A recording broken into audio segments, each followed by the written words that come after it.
Let me read a quote from that book, Catching Fire, How Cooking Made Us Human, from Professor Richard Wrangham, who's a Harvard professor first.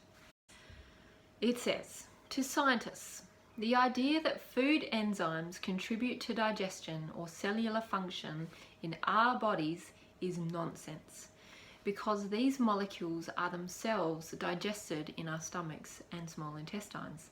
The living enzyme idea also ignores that even if food enzymes survived our digestive systems, their own specific metabolic functions are too specialized to allow them to do anything useful in our bodies.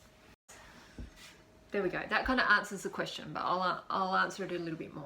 So what are enzymes in the first place? Do we know what they are? Basically, enzymes are like the key that fit into a lock that allow a chemical reaction to take place. So they are very specific for a specific chemical reaction within the plant that we might be eating. So when we eat our plants and they're full of living enzymes, these enzymes are designed for this plant to do the stuff that it needs to do. They're not designed to help us digest the plant.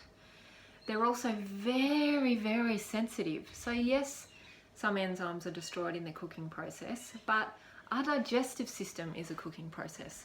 So if they're not already destroyed in cooking, if we're eating raw food and the living enzymes are going in, they generally won't live for very long because they're also going to be destroyed in our digestive system. Even the ones that do make it through our digestive system and assimilated and absorbed, they are also digested. For them to become useful enzymes in a human body, they need to be digested, assimilated, taken apart and put back together into the human enzymes that we need for our digestion.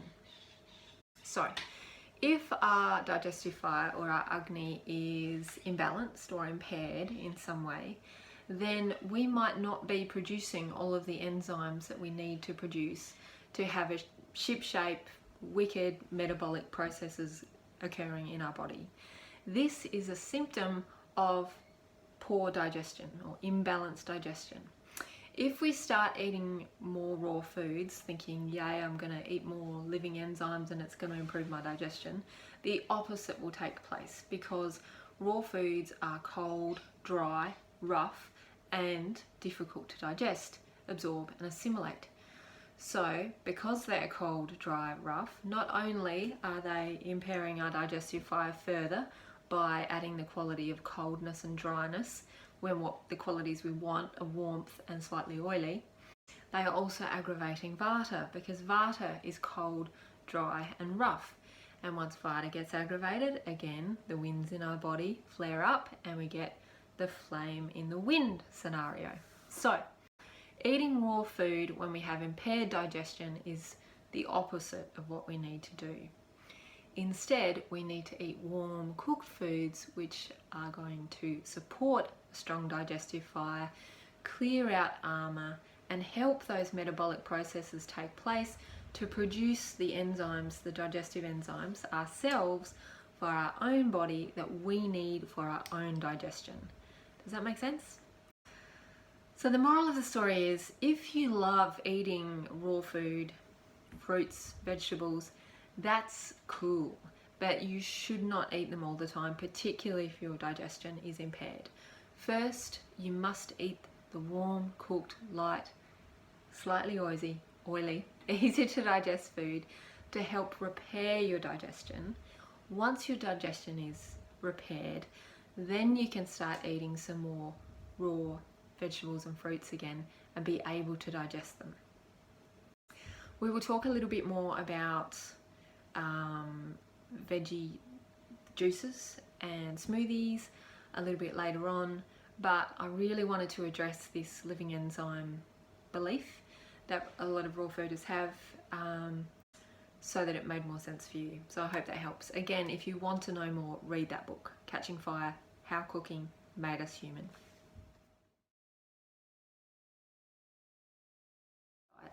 Now you may be wondering, in your part of the world, raw food diets might not be a thing. They might not be a big thing, and you might not consider them at all, and you might be wondering, why is this person going on about raw food diets so much? But in our part of the world, we live in Byron Bay, so we have a lot of raw foodists here, and in clinic we see a lot of people coming out of raw food diets who've really suffered from being on them for in the long term. So a raw food diet in the short term isn't going to do much damage, but a long-term raw food diet can really cause harm, which is another reason why I'm mentioning it, because of all the different fad diets out there, or extreme diets out there, the raw food diet is probably the most potentially harmful from what we have seen in our experience in clinic over many years, particularly in this part of the world. So why do raw foodists appear to do so well on raw food initially? Let me explain. So raw food, as we said, is cold, dry and rough, which means it aggravates vata. Now, when vata is aggravated in the body goes into a catabolic state, which means it's breaking down. It means it's breaking down cells. So like when a star explodes, when a cell dies, when it breaks down, when a catabolic state occurs, a lot of energy is released. So you kind of feel that energy when you're losing weight. I think we can all relate to that. And initially when we're losing weight, we can feel really good. And that's all that energy that's being released from catabolism.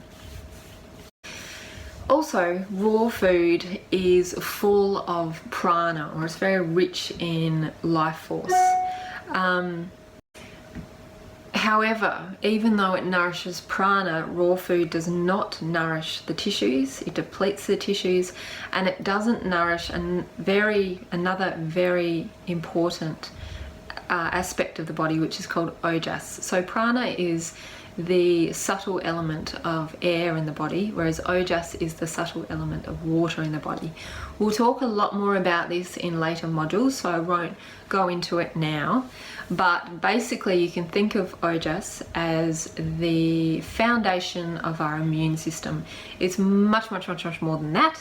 But if we have depleted ojas, we will have a depleted immune system, and we will also have a depleted capacity to be resilient in life. But we'll talk more about that later. So over a short period of time, raw food diets can feel really great because they're very cleansing. We're cleansing armor out of the body, we're losing weight, we're releasing a lot of energy, so we're feeling great. But if they go on and on, we're talking 6 months, 12 months, 18 months. It's usually the 12 to 18 month we've seen in clinic that people start to really feel the depletion.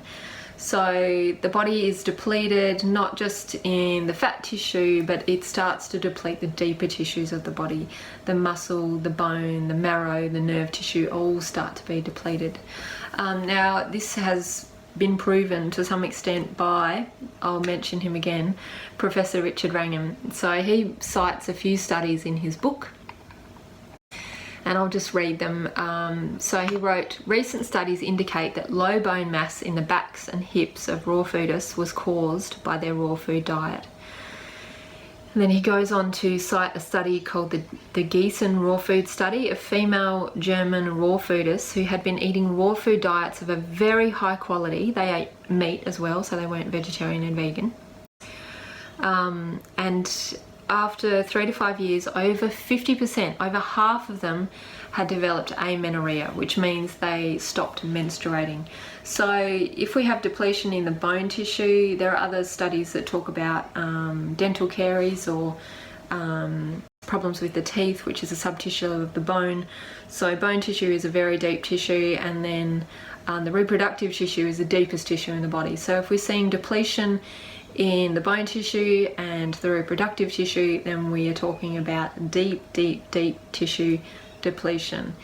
If women have amenorrhea, it means they're not menstruating, which means they can't reproduce. So this is not a sign of a healthy diet, and it is a sign of deep depletion. So you can only stay in a catabolic state for so long before excess depletion leads to a real lack of energy and some real issues with your health. If you have depleted tissues all the way down to reproductive tissue and depleted OJAS, that can very, very potentially cause chronic fatigue syndrome, which is a disease of depletion. So it's best to avoid hardcore raw food diets. This doesn't mean that you can never eat raw food in an Ayurvedic approach. You absolutely can. But what we're looking for is predominantly cooked food with a little bit of raw.